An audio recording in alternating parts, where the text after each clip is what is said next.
Hi, welcome to Sherwood Park Farm.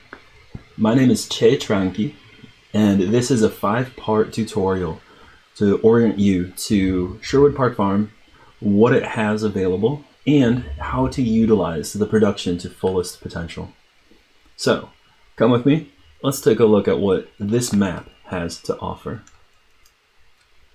First off, we've got 28 fields. This is a total of 230 hectares. The smallest fields are fields 18 and 19 down there in the bottom right. Those are each 1.36 hectares. And the largest field is field number 5 on the bottom left. That is 39.41. It is absolutely massive. As you can see by looking at the fields, we have a number of square and rectangular ones, but they're also fairly small and usually have at least one edge that just isn't quite straight. Whereas we also have any of the larger fields do require a great deal of custom work.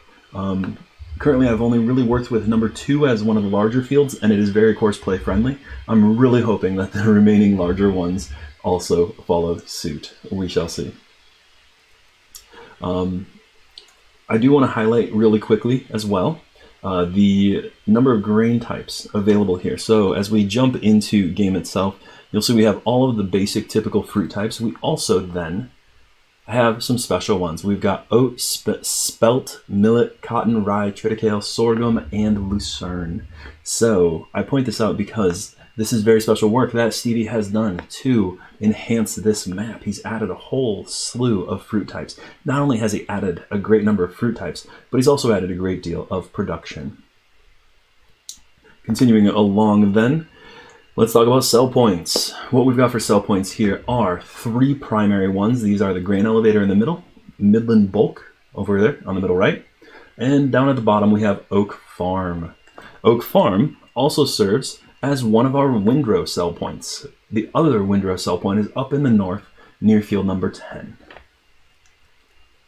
We have animals very centrally located right beside our main farm. There's actually a gate that you can exit the main farm through, and that takes you into the cow pasture, which you can then of course leave into the main cow area. The cows and pigs are together. Chickens are right there on the corner between that section and the sheep are there just north of the main farm. There's a TMR mixer and a pig food mixer as well. There's a silo for silage, and there's also a automatic selling for our sheep wool. So it's a very convenient thing working with animals at Sherwood Park Farm.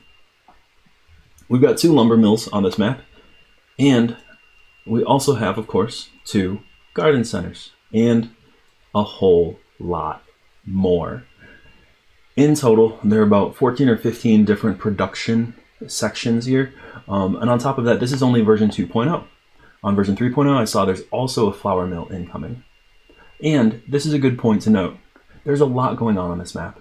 Because of this, on version 2.0, there was a random freezing that was happening for some individuals, myself included. And with that in mind, you should probably be running the map autosave mod. That automatically saves the game every 5 minutes, so that if it does happen to freeze, you don't lose what you've been working on for the past hour, only for the last minute or 2 instead. There are 5 areas for your placeables on this map. There are 2 in particular that would be really prime locations for farm expansion. Those are the northwestern side up by fields 1 and 4. That's a really huge area for placeables. And the southeastern side over at Oak Farm. Both of those would be great places to expand out to. Whereas near field 29, just south of the main farm, you can see there's one tiny little dot. I'm assuming that is meant more as a piling grounds for potatoes or for beets, or perhaps a silo if you don't mind putting a silo in there instead. That's because the beet master, the potato steamer, and potato washer are immediately north of that particular point, and it's just a small circle on the ground. Whereas the 2 that you see up there in the northeastern side, they're very out of the way.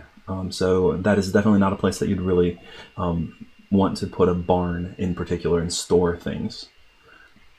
Combining fields here is nigh impossible. You can see that I've done it on this map with fields 7, 8, and 9, and again with fields 10 and 11. However, this is because I went into Giants Editor and deleted all of the collision, all of the hedges, and then I chopped down all of the trees. But I wanted to show you what this actually looks like in-game when you look at least the version 2.0 of the map. I'm hoping that 3.0 will be slightly better in this regard, but we'll see. So for now, let's go ahead and hop in game, and I want to show you a little bit of what this looks like. First off, we're just north of the cows, and we're going to head along past this awesome water mill. And you'll see that the foliage here is amazing. He did an awesome job building up the terrain. As we're going slightly uphill here, we have a cliff on our left, we have a drop on our right, the river itself winding its way along. The windrow heap is there to our left, as well as an extra barn for us. There's field number 11 and field number 10. Note that they're not combined on this map. This is because this is the base map that you would be playing if you downloaded Sherwood Park Farm. Each field is entered via a gate. These gates are so cool. These truly are amazing. So as we come up to them, we got a little branding on them. That's great. And they open from the center. Beautiful, beautiful gates. Now, these hedges are everywhere. So even though this is a like a 2.5 hectare field, it's always only ever going to be a 2.5 hectare field. These hedges have full collision on them. The only way to get rid of this collision is going to be to open it up in Giants Editor and literally delete the object. So that's what I chose to do, because I don't want to deal with always having only a 2 hectare field. Instead, I made this an 8 hectare field and a 10 hectare field. I did that for 7, 8, 9, 10, 11, 20, 21, 22, and 17, 18, 19, so that I eventually can at least combine these fields. If you're playing the base map as you're seeing it here, obviously, very clearly, you cannot cross these hedges, and these fields can never be combined. So that's just something important to note. There are also a few corners that you will turn around, and you'll just find that that hedge sticks out maybe 1 meter further than you'd really like it to.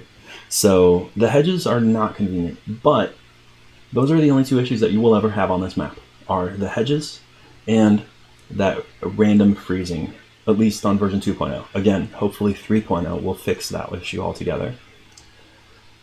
Then the next thing I want to touch on, we have 2 more things that I'd like to talk about, which is storage and then a little bit on production. So let's go back to our main farm here, and let's look at the storage situation.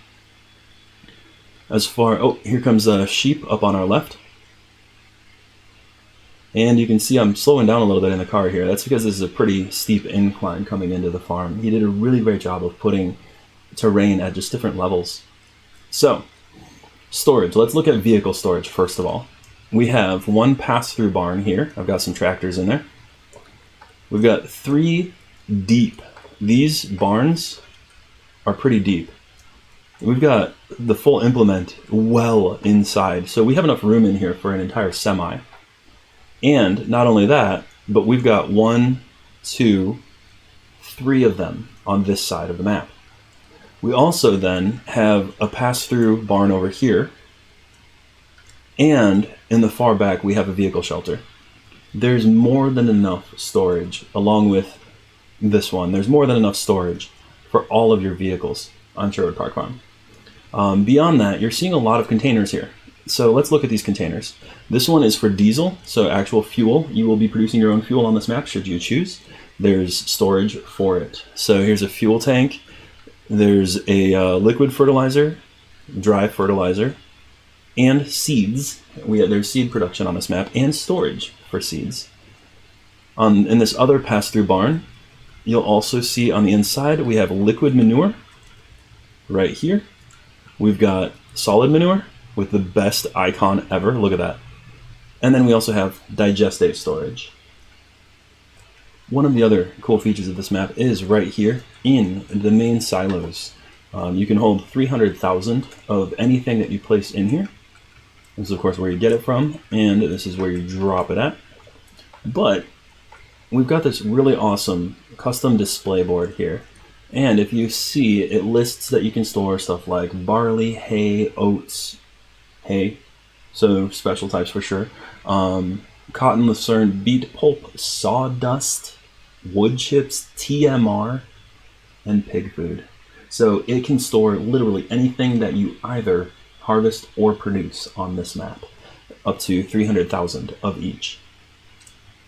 Lastly, of note is that if in the beginning when you don't have your production rolling, you can actually just purchase whatever it is that you might need right here on the farm. And for your convenience, when you reset a vehicle, it also resets right here to the farm instead of to the shop.